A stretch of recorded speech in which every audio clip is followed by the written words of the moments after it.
Olá, bom dia, amigo, amiga da cidade. Um prazer estar com vocês nesta manhã. Hoje é uma sexta-feira, né? Chegou o final de semana tão esperado por muitos, tão desejado por tantos. Mas que bom que você está com a gente hoje, cheio de alegria, cheio de ânimo, de coragem para enfrentar esse novo dia. Nós estamos aqui, como sempre, todas as manhãs, das 8 às 8h30, no programa Projeto Amigos da Cidade. E na introdução do nosso programa, aquela injeção de ânimo, de encorajamento através da Palavra de Deus. Por isso eu quero ler com vocês hoje, para comentarmos um pouquinho sobre gestão de pessoas e sobre escolha de pessoas. Isso é muito importante, sobretudo no momento que nós estamos vivendo. O texto do livro de Êxodo nos diz assim no capítulo 18: o sogro de Moisés lhe sugeriu: não é bom o que fazes. Certamente em breve ficareis exaustos, tu e teu povo, porquanto essa tarefa é sobremodo pesada para ti, não te será possível realizá-la sozinho. Agora, pois, escuta o conselho que te darei para que Deus esteja contigo. Representa o povo diante de Deus e introduz as suas causas junto a Deus. Ensina-lhes os estatutos e as leis, faz-lhes conhecer o caminho a seguir e as atitudes que devem tomar. Mas escolhe do meio do povo homens capazes, tementes a Deus, que sejam dignos de confiança e inimigos de ganho desonesto. Estabelece-os como chefes de 1000, chefes de 100, chefes de 50 e chefes de 10. Eles julgarão o povo em todo o tempo, toda causa mais complexa trarão a ti, mas para todas as questões menos difíceis, eles mesmos poderão encontrar a solução. Desse modo será mais leve para ti, pois esses líderes te ajudarão a dividir o trabalho e a levar o peso diário da carga. Se assim fizeres, se dessa maneira Deus te instruir, poderás então suportar as dificuldades e todo este povo voltará para suas habitações satisfeito. Moisés acatou o conselho de seu sogro, fez tudo como ele havia sugerido. E muita atenção para esse texto agora. Selecionou homens capazes de todo o povo, chefes de grupos de 1000 pessoas, de 100 pessoas, de 50 pessoas. Esses foram estabelecidos como juízes permanentes do povo. As questões difíceis levavam para Moisés, todas as mais simples, no entanto, eles mesmos resolviam. E então se despediram ali, Moisés ficou com uma lição, com uma sugestão muito importante para a gestão. Gestão de pessoas. Aqui nós encontramos alguns princípios para a gestão de pessoas e, por que não dizer, para a seleção de pessoas também. Porque o sogro de Moisés, um homem já muito experiente, disse: Moisés, da maneira como você está fazendo, você vai ter um estresse, você vai morrer de tanto trabalhar e não vai atender a demanda que esse povo lhe traz todos os dias. Então, Moisés, faça isto que eu vou te dizer e você vai ter sucesso naquilo que vai fazer. Portanto, procure, e aqui ele dá os critérios, aqui ele dá alguns princípios para uma seleção inteligente de pessoas. E diz assim: procura entre o povo, primeiro, homens capazes. Pessoas capazes são aquelas que têm, no mínimo, cultura, experiência e provam eficiência. São coisas fundamentais para que uma pessoa seja chamada de capaz. Homens capazes, pessoas capazes.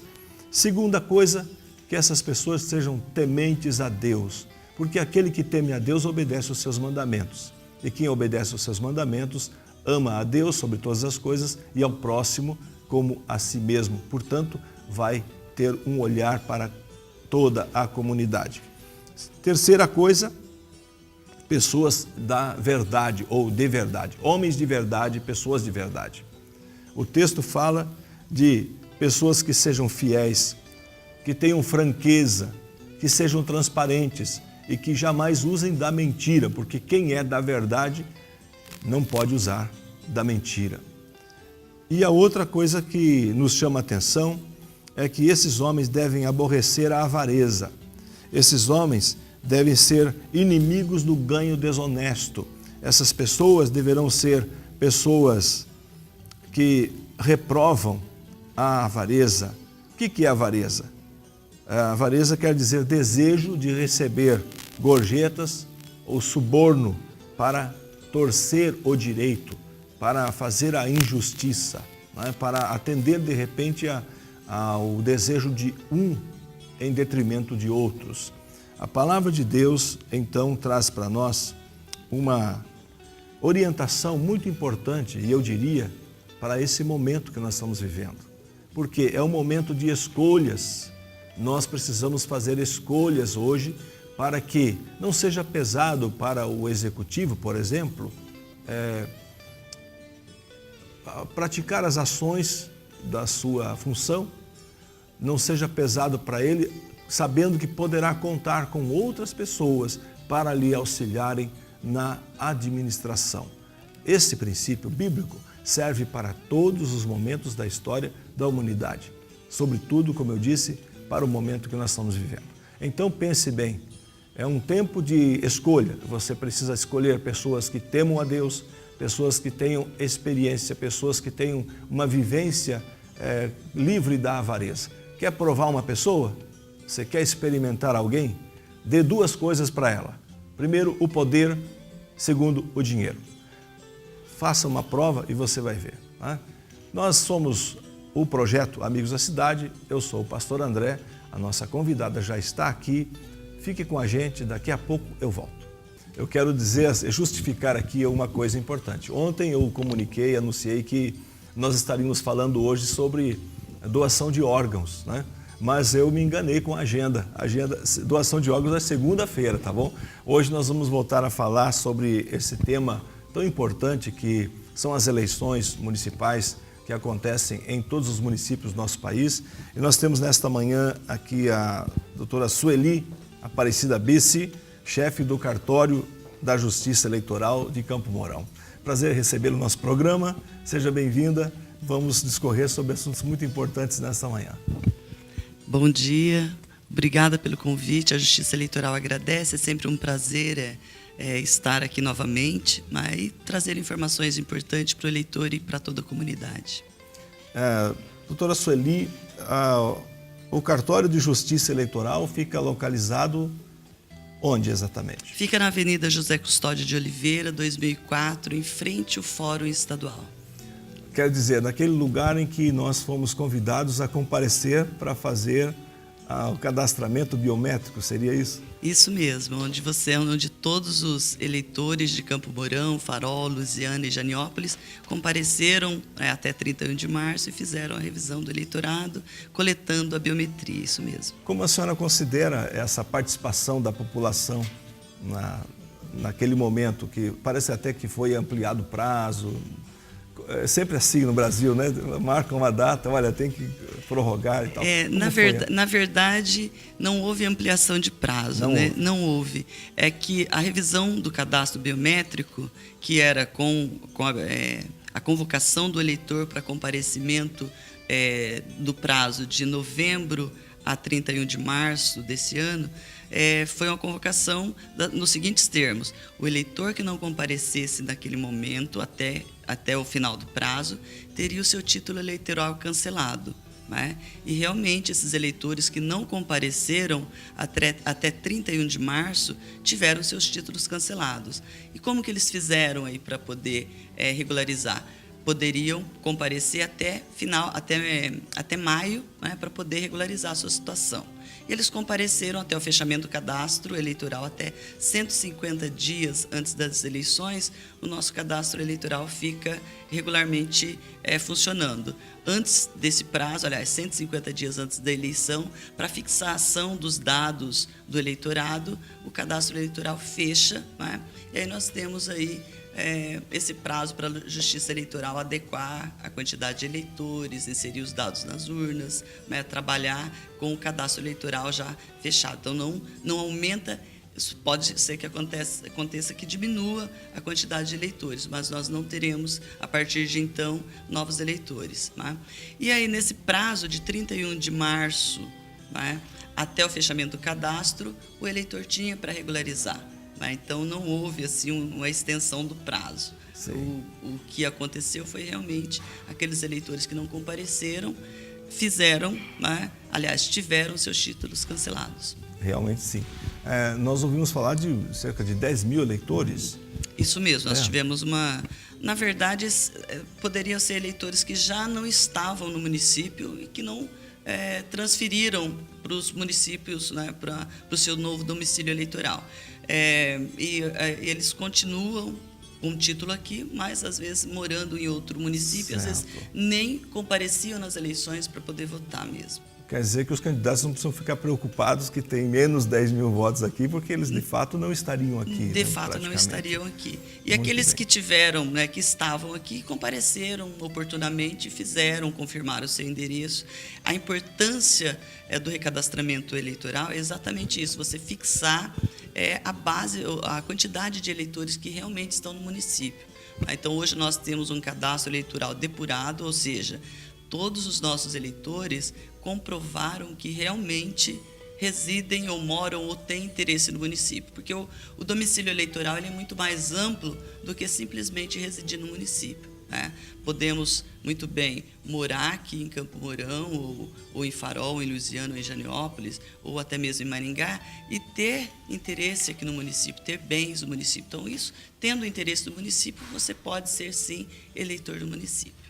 Muito bem, então a tranquilidade agora para saber que isso está funcionando. Sim, ali na Justiça Eleitoral, vocês contam com quantos servidores, professora? Somos em 2 zonas eleitorais aqui em Campo Mourão, né, a 31ª e a 183, e cada zona eleitoral possui 2 servidores apenas para poder fazer a eleição nos 4 municípios, né, que é Campo Mourão, Farol, Luziânia e Janiópolis. 2 para toda essa região? Cada zona eleitoral contém zona. Dois servidores. E nós trabalhamos com 4 contratados por zona eleitoral, mais um estagiário também. Então é bastante trabalho, sobretudo nesse tempo, né? É muito trabalho, né? Haja visto que você tem que convocar mesário, além de todo o processo mesmo eleitoral, a condução dos processos, das diligências eleitorais. Temos também a questão da logística eleitoral, né? Ou seja, a distribuição da urna, o treinamento da convocação, o treinamento de mesário. Só na região nós temos mais de 1000 mesários convocados. Muito bem. A questão dos mesários é uma coisa que sempre tive essa dúvida. Que bom a gente poder saná-la. Talvez os nossos telespectadores também tenham essa dúvida. Como é feita a seleção do mesário? Nessa eleição especificamente, nós optamos por trabalhar com mesários que já haviam trabalhado em outras eleições, até mesmo pela novidade que é a biometria.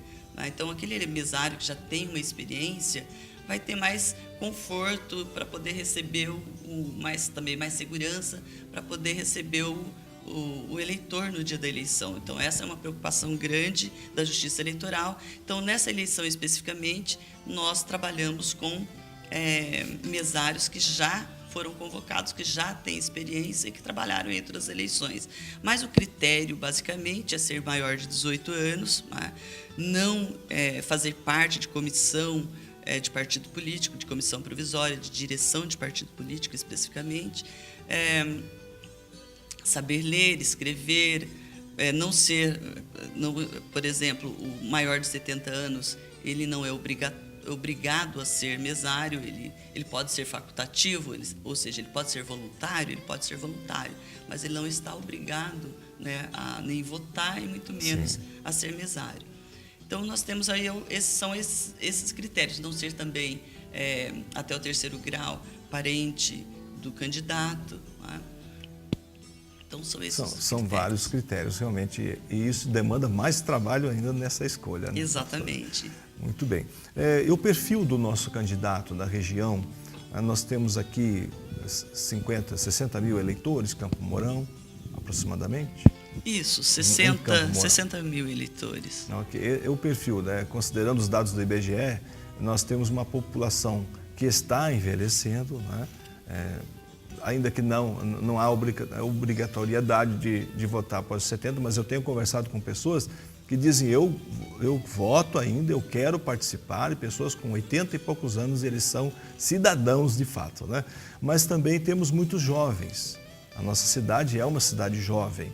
Tem uma ideia assim de quantos eleitores na faixa dos 16 anos que de repente já tem o seu título? Esses dados eu não fiz o levantamento especificamente para trazer com relação ao... Mas nós sabemos que a maior parte do nosso eleitorado ela está em torno ali dos 25 aos 45, 50 anos. Né? Essa é a maior parte, a base do eleitorado mesmo é essa. A questão do jovem, né, tivemos até uma campanha para que o eleitor jovem se cadastrasse, principalmente entre os 16 e os 18 anos, onde o voto é facultativo, mas até mesmo para poder engajar esse jovem no processo democrático. Né? Então, esse jovem ele fica mais alheio, mais à parte do processo democrático e ele tem o direito ali de fazer a sua escolha, de participar de todo o processo de escolha dos nossos representantes. E é importante que ele também seja representado, afinal de contas, ele é eleitor, né? Ele é eleitor e ele é um cidadão e ele tem condições, pelo menos, né, a lei diz que ele tem condições de poder validamente aí escolher um representante para que represente o interesse dele e também de toda a comunidade. Eu acho que bastante difícil para o jovem, né, nessa faixa, escolher um representante, considerando que muitos jovens fogem do assunto político e outros não se candidatam, poderiam ser candidatos, não é verdade? O jovem com um perfil um perfil político, mais ou menos dentro daqueles critérios que acabamos de falar, né? Uma pessoa da verdade, que tem uma certa experiência, ele poderia ser candidato. A gente às vezes ouve falar de fulano de tal foi eleito, é o mais jovem eleito para a função pública, etc. E parece-me que o jovem anda meio fugindo dessas questões, não é verdade, doutor? Hoje até mesmo, às vezes a gente percebe nas universidades, onde tinha assim, bastante prática ali, os representantes dos estudantes, né? Nós tínhamos ali um diretório, né? A UNE, exatamente. Diretórios. Nós tínhamos um diretório dos estudantes mais atuante. Às vezes hoje, em razão até mesmo da dinâmica da sociedade, as pessoas esquecem do coletivo e acabam trabalhando mais a questão individual mesmo, né? Então, mas mesmo assim nós temos alguns candidatos aí, nós percebemos pelos registros de candidato, alguns candidatos com uma faixa etária bem jovem, assim, né, iniciando a vida política. Isso é importante também para a democracia. Sem dúvida. Ontem nós conversamos aqui com o Roberval e o Levi, que são lá do Observatório Social, e eles apresentaram uma cartilha. Uma das cartilhas, são duas, né? Uma com uma versão para adultos e outra uma versão para crianças, que são desenhos, é como uma revista em quadrinhos para ser distribuída nas escolas, para que as crianças já sejam orientadas sobre essas questões da política. Achei fantástica a ideia do observatório. Acreditamos que dentro de uns 4, 5 anos isso vai mudar, né? Esse quadro de quem vai participar mais da política. Mas, doutora, nós gostaríamos de, nesse momento que nós temos ainda no programa, deixar a senhora com liberdade para falar de pontos importantes que a senhora considera relevantes nesse momento que nós estamos atravessando. A Justiça Eleitoral, nesse momento, né, está na fase de treinamento de mesário. Essa semana toda, eu até peço desculpa, minha voz, estou extremamente rouca, porque além de ministrar treinamento desde terça-feira, 2 treinamentos por dia, ainda sou professora na faculdade, né, à noite, então cansa a voz realmente. Mas nós estamos voltando ao mesário, nós estamos fazendo treinamento de mesário essa semana. Hoje ainda temos treinamento da 183 Zona Eleitoral, que treina os mesários da região do Lar Paraná. Até ontem nós treinamos primeiro mesário, segundo mesário, secretário. E segunda-feira nós vamos fazer os treinamentos para os presidentes, né? Então, até uma oportunidade de convocar todos os presidentes que compareçam realmente ao treinamento, porque é uma oportunidade única, né, de poder fixar ali pontos importantes que ele vai, ou situações importantes que ele vai poder se deparar no dia da eleição e vai poder resolver tranquilamente, né? Hoje nós temos uma novidade, que é a coleta do dado biométrico, Né? Então, é importante que o mesário esteja bem treinado para poder receber o eleitor, para que não tenha problema na coleta do dado, para que não tenhamos filas imensas, né, como nós vimos nos municípios que implantaram a biometria nas eleições, nas primeiras eleições. Então, nós precisamos que esse mesário esteja bem treinado, esteja apto para poder receber e bem receber o eleitor no dia das eleições. Esperamos, né, que isso corra tudo normal, que não tenha fila e que o eleitor seja recebido assim com comodidade mesmo e tenha êxito na identificação da sua biometria. Muito bem. Nós conversamos aqui com a Sueli Aparecida Bissi, chefe do cartório da Justiça Eleitoral de Campo Mourão. Queremos agradecer a sua presença, deixar aqui o programa Amigos da Cidade sempre de portas abertas para uma futura participação do programa, trazendo assuntos tão relevantes para a nossa sociedade. Muito obrigado pela sua presença. Eu agradeço, a Justiça Eleitoral também agradece, e é sempre uma oportunidade muito relevante, né, para a gente poder trazer alguma informação importante a respeito do processo democrático. Muito bem. Assim sendo, gente, prometemos voltar na próxima semana, segunda-feira, se Deus disser que sim, e fique com a gente. Um abraço do Pastor André e viva Cristo! Aqui a gente passa todo dia, aqui a gente se encontra, que alegria! Aqui a gente se conhece, a gente se reconhece. Somos comunidade, somos amigos.